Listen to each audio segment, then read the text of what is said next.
Hello dear student, welcome to my YouTube channel. तो आज हम लोग देखने जा रहे हैं क्लास 10th का मैथ का बिल्कुल ओरिजिनल वायरल प्रश्न पत्र देखने वाले हैं। तो इस वीडियो को लास्ट तक जरूर देखिएगा ताकि आपका एक भी प्रश्न छूट ना जाए और आप एग्जाम में जाके बिल्कुल गर्दा मचा सके। तो देखिए, हम लोग जो बात करेंगे वो 50 प्रश्न का बात करेंगे जो आपको एग्जाम में डायरेक्ट पूछा जाएगा और आप एग्जाम में जाके बिल्कुल धुआं धुआं कर देंगे। तो चलिए स्टार्ट करते हैं। सबसे पहला नंबर प्रश्न की ओर बढ़ते हैं। बिल्कुल आपको सभी प्रश्नों को देखते जाना है, अगर आप कोई भी प्रश्न छोड़ देते हैं तो आपका मोए मोए हो जाएगा। चलिए, पहला नंबर प्रश्न में है 5005 के कितने अभाज्य गुणनखंड है। 5005 के कितने अभाज्य गुणनखंड है, तो याद रखेंगे इसका जो सही उत्तर हो जाएगा वो हो जाएगा ऑप्शन नंबर बी 4 है। देखिए, आप अगर इसका पीडीएफ लेना चाहते हैं तो पीडीएफ का लिंक जो है आपको हमारे डिस्क्रिप्शन पर डाल दिया गया है, वहां से आप डाउनलोड कर सकते हैं। और चैनल को अगर अभी तक सब्सक्राइब नहीं किया तो बिल्कुल चैनल को सब्सक्राइब कर दीजिए ताकि जो भी प्रश्न सेट मिले सबसे पहले आपको हम दें और आप एग्जाम में जाके बिल्कुल गर्दा मचा सके। चलिए बढ़ते हम लोग दूसरा नंबर प्रश्न की ओर।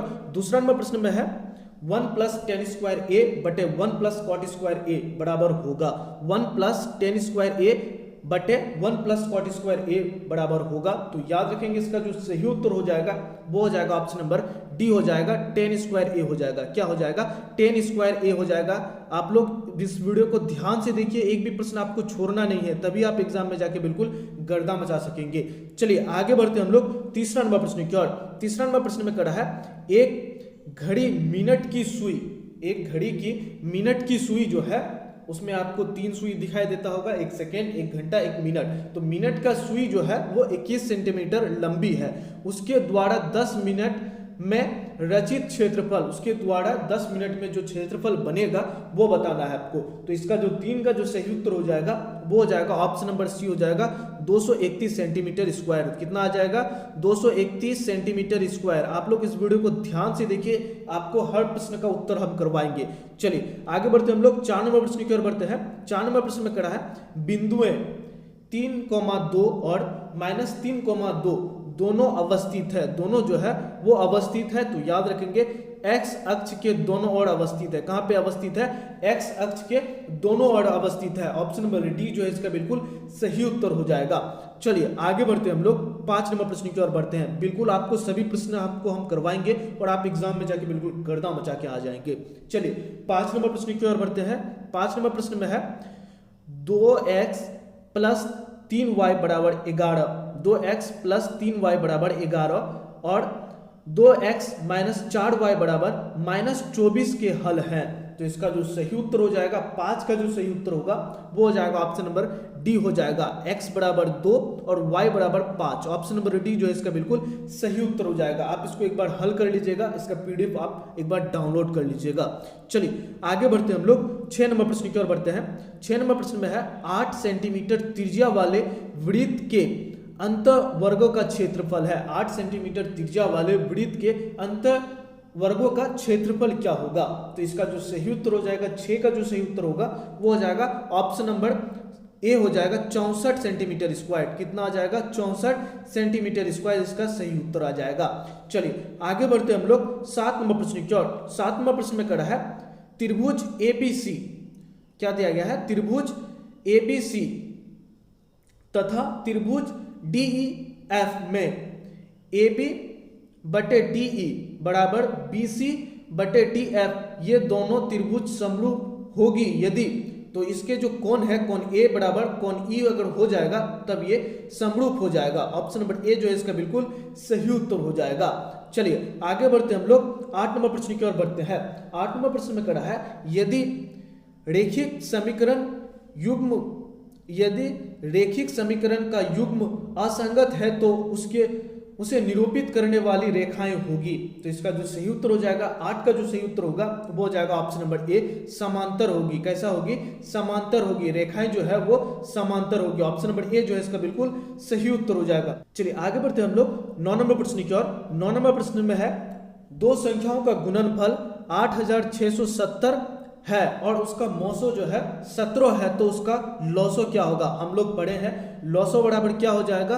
दोनों संख्याओं का गुणनफल। लौसो बराबर क्या हो जाएगा? दोनों संख्याओं का गुणनफल बटे मौसो हो जाएगा। दोनों संख्याओं का गुणनफल बटे मौसो आ जाएगा। अगर आप इसको कटा देंगे तो आ जाएगा 510 आ जाएगा, जो कि ऑप्शन नंबर डी पे दिया गया है। इसका जो सही उत्तर हो जाएगा वो जाएगा ऑप्शन नंबर डी 510। बिल्कुल ये ओरिजिनल वायरल प्रश्न पत्र है, सभी प्रश्नों को देखते चलिए तभी आप एग्जाम में जाके गर्दा मचा सकेंगे। चलिए बढ़ते हम लोग 10 नंबर प्रश्न की ओर। 10 नंबर प्रश्न में करा है 6,8 और 22 का लॉसो और मोसो का अनुपात होगा। तो इसका जो सही उत्तर हो जाएगा ऑप्शन नंबर ए जो है इसका बिल्कुल सही उत्तर हो जाएगा 132:1 हो जाएगा। ऑप्शन नंबर ए जो है इसका बिल्कुल सही उत्तर है। बिल्कुल सभी प्रश्नों को देखते चलिए तभी आप एग्जाम में जाके गर्दा मचा सकेंगे। चलिए बढ़ते हम लोग 11 नंबर प्रश्न की ओर। करा है tan 49 डिग्री बटे कोट 41 डिग्री। तो आपको हम बताए थे अगर दोनों को जोड़ने के बाद अगर 90 डिग्री पूर जाता है तो इसका जो सही उत्तर हो जाएगा वो जाएगा ऑप्शन नंबर ए। 90 डिग्री पूरने के बाद बिल्कुल आप आंख बंद करके एक पे लगा देना है। चलिए आगे बढ़ते हम लोग 12 नंबर प्रश्न की ओर। सभी प्रश्नों को देखते चलिए। समांतर श्रेणी 2, 7, 12, 17 के लिए a30 माइनस a20 का मान होगा, जहां an समांतर श्रेणी में nवां पद है। an जो है वो nवां पद है। n का ये जो n का मान है वो 30 और an का मान 20। इस पे आप बैठा करके an का फॉर्मूला से निकाल लेंगे। उसके बाद दोनों का जो मान आएगा उसमें a30 में a20 को घटा देना है। तो इसका जो सही उत्तर हो जाएगा 12 का जो सही उत्तर होगा वो जाएगा ऑप्शन नंबर सी 50। इसका बिल्कुल सही उत्तर हो जाएगा। चलिए आगे बढ़ते हम लोग 13 नंबर प्रश्न की ओर। बिल्कुल ओरिजिनल वायरल प्रश्न पत्र है, तो सभी प्रश्नों को देखना बहुत ही अनिवार्य है ताकि आप एक भी प्रश्न छोड़े ना, आप एग्जाम में जाके बिल्कुल गर्दा मचा सके। चलिए बढ़ते हम लोग 13 नंबर प्रश्न की ओर। कड़ा है द्विघात बहुपद 2x² प्लस 5x माइनस 12 के शून्यक है। 2x² प्लस 5x माइनस 12 के शून्यक है। तो 13 का जो सही उत्तर होगा वो हो जाएगा ऑप्शन नंबर बी हो जाएगा -4,3/2। ऑप्शन नंबर बी जो है इसका बिल्कुल सही उत्तर हो जाएगा। चलिए आगे बढ़ते हम लोग 14 नंबर प्रश्न की ओर। 14 नंबर प्रश्न में करा है कितने दो अंकों की संख्या 3 से विभाज्य होगी। कितने जो है 2 अंकों की संख्या है वो 3 से विभाज्य मतलब भाग लग जाएगा। तो 14 का जो सही उत्तर होगा वो जाएगा ऑप्शन नंबर सी हो जाएगा 30 जो है इसका बिल्कुल सही उत्तर हो जाएगा। 30 ऐसी 2 अंकों की संख्या है जो 3 से भाग लग जाएगा। चलिए आगे बढ़ते हम लोग 15 नंबर प्रश्न की ओर। 15 नंबर प्रश्न में करा है यदि साइन ए बराबर 8/17 है तो कोट ए का मान होगा। यदि साइन ए बराबर 8/17 है तो कोट ए का मान होगा। तो 15 का जो सही उत्तर हो जाएगा वो हो जाएगा ऑप्शन नंबर सी हो जाएगा 15/8। ऑप्शन नंबर सी जो है इसका बिल्कुल सही उत्तर हो जाएगा। चलिए आगे बढ़ते हम लोग 16 नंबर प्रश्न की ओर। 16 नंबर प्रश्न में करा है सेक थीटा बराबर होगा। सेक थीटा बराबर होगा तो इसका जो सही उत्तर हो जाएगा सेक थीटा बराबर होता है 1/cos थीटा। क्या होगा 1/cos theta. Option number B जो है इसका बिल्कुल सही उत्तर हो जाएगा। चलिए आगे बढ़ते हम लोग 17 नंबर प्रश्न की ओर। 17 नंबर प्रश्न में है यदि 3 cos थीटा बराबर 2 हो। 3 cos थीटा बराबर 2 हो तो 2 sec² theta plus 2 tan² theta minus 7 का मान होगा। तो इसका जो सही उत्तर होगा वो जाएगा ऑप्शन नंबर ए 0 आएगा। चलिए आगे बढ़ते हम लोग 18 नंबर प्रश्न की ओर। 18 नंबर प्रश्न में करा है किसी घटना ई के घटित होने की प्रयत्ता पीई हो तो निम्नलिखित में कौन सही है। तो इसका जो सही उत्तर होगा 18 का ऑप्शन नंबर डी जो है इसका बिल्कुल सही उत्तर हो जाएगा। आपको हम इसका पीडीएफ दे देंगे ताकि आप एग्जाम में जाके बिल्कुल गर्दा मचा सके। चलिए बढ़ते हम लोग 19 नंबर प्रश्न की ओर। करा बहुपद x² माइनस 2x माइनस 3 के शून्य है, कौन है। तो ऑप्शन नंबर 19 का जो सही उत्तर होगा वो हो जाएगा ऑप्शन नंबर बी 3, -1। चलिए आगे बढ़ते हम लोग 20 नंबर प्रश्न की ओर। 20 नंबर प्रश्न में करा है किसी वृत्त की स्पर्श रेखाएं उसे कितने बिंदु पर स्पर्श कर सकती है। किसी वृत्त की स्पर्श रेखाएं जो है उसे कितने बिंदु पर स्पर्श कर सकती है। तो 20 का जो सही उत्तर होगा वो जाएगा ऑप्शन नंबर सी 1 पर। चलिए आगे बढ़ते हम लोग 21 नंबर प्रश्न की ओर। 21 नंबर प्रश्न में है cot 90 डिग्री माइनस ए बराबर होगा। कोट 90 डिग्री माइनस ए बराबर होगा। 21 का जो सही उत्तर होगा वो हो जाएगा ऑप्शन नंबर बी हो जाएगा 10A हो जाएगा। चलिए आगे बढ़ते हम लोग 22 नंबर प्रश्न की ओर। 22 नंबर प्रश्न में है √3 है एक, √3 जो है वो अपरिमेय संख्या है। ऑप्शन नंबर सी जो है इसका बिल्कुल सही उत्तर हो जाएगा। बिल्कुल इसी तरह का होला प्रश्न आपको देखने को मिलेगा, आपको बिल्कुल गर्दा मचा देना है। चलिए बढ़ते हैं, प्रश्न में कड़ा है cosec थीटा बराबर √10 हो तो sec थीटा का मान होगा। तो इसका जो सही उत्तर हो जाएगा वो हो जाएगा ऑप्शन नंबर ए हो जाएगा 3/√10। ऑप्शन नंबर ए जो है इसका बिल्कुल सही उत्तर हो जाएगा। चलिए आगे बढ़ते हम लोग 24 नंबर प्रश्न की ओर। 24 नंबर प्रश्न में है बिंदुएं ये और एक मिलाने वाले रेखाखंड का मध्य बिंदु का नियतांक है। तो 24 का जो सही उत्तर हो जाएगा वो हो जाएगा ऑप्शन नंबर बी हो जाएगा। चलिए आगे बढ़ते हम लोग 25 नंबर प्रश्न की ओर। 25 नंबर प्रश्न में है दो भिन्न त्रिज्याओं वाले वृत्त हमेशा होते हैं। दो भिन्न त्रिज्याओं वाले वृत्त हमेशा होते हैं। तो 25 का जो सही उत्तर हो जाएगा वो हो जाएगा ऑप्शन नंबर सी, समरूप होते हैं। चलिए आगे बढ़ते हम लोग 26 नंबर प्रश्न की ओर। 26 नंबर प्रश्न में है के किस मान के लिए समीकरण निकाय 4x प्लस के वाई बराबर 6 और 2x माइनस 4y बराबर 3 के अनगिनत हल होंगे। तो इसका जो सही उत्तर हो जाएगा 26 का जो सही उत्तर होगा वो हो जाएगा ऑप्शन नंबर बी हो जाएगा -8 के लिए। चलिए आगे बढ़ते हम लोग 27 नंबर प्रश्न का। 27 नंबर प्रश्न में है समांतर श्रेणी 6, 13, 20 ... 216 का मध्य होगा। तो इसका जो सही उत्तर होगा वो हो जाएगा ऑप्शन नंबर सी, 111 जो है इसका बिल्कुल सही उत्तर हो जाएगा, इसका मध्य आएगा। चलिए आगे बढ़ते हम लोग 28 नंबर प्रश्न की ओर। कड़ा है बिंदुएं 6, -5 का भुज है। तो भुज जो है वो पहला वाला होता है। तो ऑप्शन नंबर ए जो है इसका बिल्कुल सही उत्तर हो जाएगा। अगर कोटि पूछता तब होता -5। चलिए आगे बढ़ते हम लोग 29 नंबर प्रश्न की ओर। 29 नंबर प्रश्न में है सेक स्क्वायर 60 डिग्री -1 का मान होगा। सेक स्क्वायर 60 डिग्री -1 का मान होगा। तो 29 का जो सही उत्तर हो जाएगा वो हो जाएगा ऑप्शन नंबर बी, 3 आएगा। चलिए आगे बढ़ते हम लोग 30 नंबर प्रश्न की ओर। 30 नंबर प्रश्न में है यदि x² + 5x + 8 के शून्यक अल्फा तथा बीटा हो तो अल्फा प्लस बीटा का मान ज्ञात करना है आपको। तो अल्फा प्लस बीटा का मान हो जाएगा -b/a हो जाएगा, -b/a तो हो जाएगा -5 अब बटे ए क्या है 1। तो ऑप्शन नंबर बी जो है इसका बिल्कुल सही उत्तर हो जाएगा।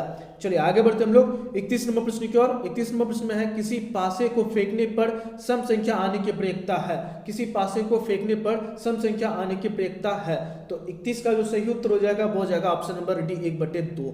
चलिए आगे बढ़ते हम लोग 32 नंबर प्रश्न की ओर। 32 नंबर प्रश्न में है 96 का अभाज्य गुणनखंड क्या होगा। 96 का अभाज्य गुणनखंड क्या होगा। तो 32 का जो सही उत्तर हो जाएगा वो हो जाएगा ऑप्शन नंबर सी हो जाएगा, 2 पे 5 पावर और 3। ऑप्शन नंबर सी जो है इसका बिल्कुल सही उत्तर हो जाएगा।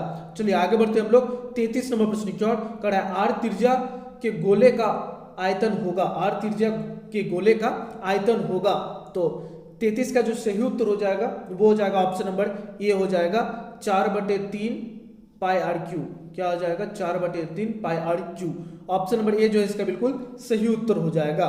चलिए आगे बढ़ते हम लोग 34 नंबर प्रश्न की ओर। कड़ा है 1 - cos² theta into 1 + cot² theta इसका मान होगा। तो इसका जो मान आएगा 34 का जो सही उत्तर हो जाएगा वो हो जाएगा ऑप्शन नंबर डी, 1 आएगा। चलिए आगे बढ़ते हम लोग 35 नंबर प्रश्न की ओर। 35 नंबर प्रश्न में कड़ा है चित्र में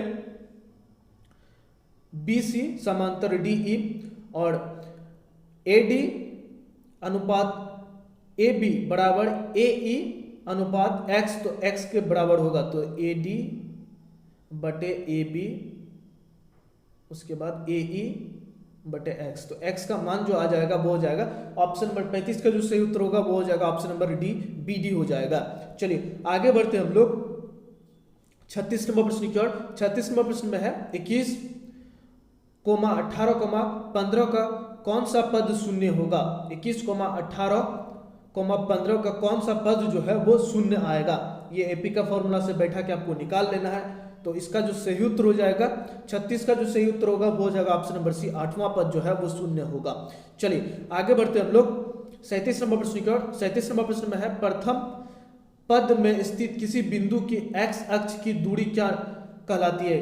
प्रथम पद में स्थित किसी बिंदु की x अक्ष से दूरी क्या कहलाती है। तो याद रखेंगे 37 का जो सही उत्तर हो जाएगा वो हो जाएगा ऑप्शन नंबर बी, कोटि कहलाती है। क्या कहलाती है, कोटि कहलाती है। चलिए बढ़ते हम लोग 38 नंबर प्रश्न की ओर कर रहा है बहुपद 2 - x × x - 1 के शून्य का गुणनफल होगा। तो इसको एक बार ये कर लीजिएगा, 2 x square minus x square हो जाएगा 1x, x हो जाएगा तो एक्स स्क्वायर, इसका जो शून्य का आएगा वो आ जाएगा 38 का जो सही उत्तर हो जाएगा वो हो जाएगा ऑप्शन नंबर ए -2 आ जाएगा। चलिए आगे बढ़ते हम लोग। 39 नंबर प्रश्न की ओर कर है, निम्नलिखित में कौन समांतर श्रेणी है? निम्नलिखित में जो कौन समांतर श्रेणी है, 39 का जो सही उत्तर हो जाएगा वो हो जाएगा ऑप्शन नंबर बी हो जाएगा, root under 2, root under 8, root under 18, root under 32 जो है इसका बिल्कुल सही उत्तर हो जाएगा, ये समांतर श्रेणी है। चलिए बढ़ते हम लोग 40 नंबर प्रश्न की ओर कर है, निम्नलिखित में कौन बहुपद नहीं है? तो इसका जो सही उत्तर होगा वो हो जाएगा ऑप्शन नंबर डी, 1/x² + 1 हो जाएगा। ऑप्शन नंबर डी जो है इसका बिल्कुल सही उत्तर है। चलिए आगे बढ़ते हम लोग 41 नंबर प्रश्न की ओर। 41वां प्रश्न में है 2, 6, 4, 5, 0, 2, 1, 3, 2 का बहुलक है। तो बहुलक वही होता है जो सबसे ज्यादा बार आता है। तो 41 का जो सही उत्तर हो जाएगा वो हो जाएगा ऑप्शन नंबर ए जो है बिल्कुल सही उत्तर हो जाएगा। 2 जो है वो सबसे ज्यादा बार आया है, वही उसका बहुलक हो जाएगा। ऑप्शन नंबर ए जो है इसका बिल्कुल सही उत्तर है। चलिए बढ़ते हम लोग 42 नंबर प्रश्न की ओर कर है, यदि संख्या 2x - 1, 3x + 2 तथा 6x - 1 समांतर श्रेणी में हो तो x का मान होगा। समांतर श्रेणी में दिया गया है तो उसमें x का मान क्या आ जाएगा? तो 42 का जो सही उत्तर होगा वो हो जाएगा ऑप्शन नंबर ए आ जाएगा। इसका जो सही उत्तर हो जाएगा ऑप्शन नंबर ए 3 जो है इसका बिल्कुल सही उत्तर हो जाएगा। चलिए आगे बढ़ते हम लोग 43 नंबर प्रश्न की ओर खड़ा है, यदि द्विघात समीकरण px² + 4x + 3 = 0 के मूल बराबर हो तो p का मान होगा। तो 43 का जो सही उत्तर हो जाएगा वो हो जाएगा ऑप्शन नंबर बी, 4/3 हो जाएगा। कितना आ जाएगा? 4/3। ऑप्शन नंबर बी जो है इसका बिल्कुल सही उत्तर हो जाएगा। चलिए बढ़ते हम लोग 44 नंबर प्रश्न की ओर खड़ा है, 2 लगातार संख्याओं का मोसो है। 2 लगातार संख्याओं का मोसो क्या हो जाएगा? तो 2, 3, इसका जो मोसो आएगा वो 1 आएगा। ऑप्शन नंबर बी जो है इसका बिल्कुल सही उत्तर हो जाएगा। चलिए बढ़ते हम लोग 45 नंबर प्रश्न की ओर खड़ा है, बिंदु 2, 3 की दूरी मूल बिंदु से है। बिंदु 2, 3 की दूरी मूल बिंदु से होगी। तो 45 का जो सही उत्तर हो जाएगा वो हो जाएगा ऑप्शन नंबर सी जो है इसका बिल्कुल सही उत्तर हो जाएगा, रूट अंडर 13 हो जाएगा। इसमें आप निकाल लीजिएगा x² + y², तो 2 का स्क्वायर प्लस 3 का स्क्वायर, 2 का स्क्वायर आ जाएगा आपका 4 और 3 का स्क्वायर आ जाएगा 9, तो आ जाएगा रूट 13। ऑप्शन नंबर सी जो है इसका बिल्कुल सही उत्तर हो जाएगा। चलिए बढ़ते हम लोग 46वां प्रश्न की ओर खड़ा है, यदि एक उग्र खंबे की लंबाई उग्र खंबे की ऊंचाई तथा उसकी भूमि पर छाया की लंबाई समान हो तो सूर्य का उन्नयन कोण होगा। तो 46 का जो सही उत्तर हो जाएगा वो हो जाएगा ऑप्शन नंबर सी, 45 डिग्री होगा। चलिए आगे बढ़ते हम लोग 47 नंबर प्रश्न की ओर खड़ा है, यदि ए और बी 2 ऐसे न्यून कोण है कि sin a = cos b, तब a + b का मान होगा। तो 47 का जो सही उत्तर होगा वो हो जाएगा ऑप्शन नंबर सी हो जाएगा, 90 डिग्री आ जाएगा। चलिए आगे बढ़ते हम लोग 48 नंबर प्रश्न की ओर। 48 नंबर प्रश्न में है, बिंदु 4, -1 और 2, 3 के बीच की दूरी है। तो इसमें दूरी वाला सूत्र बैठा करके आपको निकाल लेना है, x2 - x1 और y2 - y1 से आपको निकाल लेना है। तो इसका जो सही उत्तर हो जाएगा 48 का जो सही उत्तर होगा वो हो जाएगा ऑप्शन नंबर डी, 2√5 आ जाएगा। चलिए आगे बढ़ते हम लोग 49 नंबर प्रश्न की ओर खड़ा है, 2 बेलन की त्रिज्याओं का अनुपात जो है 1:2 है तथा उसकी ऊंचाई का अनुपात 5:3 हो तो उनके आयतनों का अनुपात होगा। तो 49 का जो सही उत्तर हो जाएगा वो हो जाएगा ऑप्शन नंबर सी, 5:12 हो जाएगा। चलिए बढ़ते हम लोग 50 नंबर प्रश्न की ओर। 50 नंबर प्रश्न में है, यदि 1, 4, x, 5 तथा 12 का मध्य 7 है तो x का मान, तो x का मान आपको निकालना है। मध्य बराबर कितना दिया गया है? 12 दिया गया है। इसको अगर हल कर लेंगे 50 का तो आ जाएगा आपका 13 आ जाएगा। चलिए बढ़ते हम लोग 51 नंबर प्रश्न की ओर। 51 नंबर प्रश्न का जो सही उत्तर हो जाएगा वो जाएगा ऑप्शन नंबर बी आ जाएगा। तो आपको हम ये 50 प्रश्न करवा दिए जो कि आपको एग्जाम में डायरेक्ट देखने को मिलेगा। और चैनल को अगर अभी तक आप सब्सक्राइब नहीं किए तो बिल्कुल चैनल को सब्सक्राइब कर दीजिए। टेलीग्राम पर तो जुड़ना बिल्कुल भी ना भूलें, उसका लिंक आपको हमारे डिस्क्रिप्शन पर डाल दिया गया है, वहां से जाकर के आप टेलीग्राम को ज्वाइन कर लीजिए ताकि जो भी प्रश्न आपको हम करवाएं वो सबसे पहले आप तक पहुंचे और आप एग्जाम में जाके बिल्कुल गर्दा मचा सके। तो फिर मिलते हैं नेक्स्ट सब्जेक्ट में, तब तक के लिए इतना ही। जय हिंद।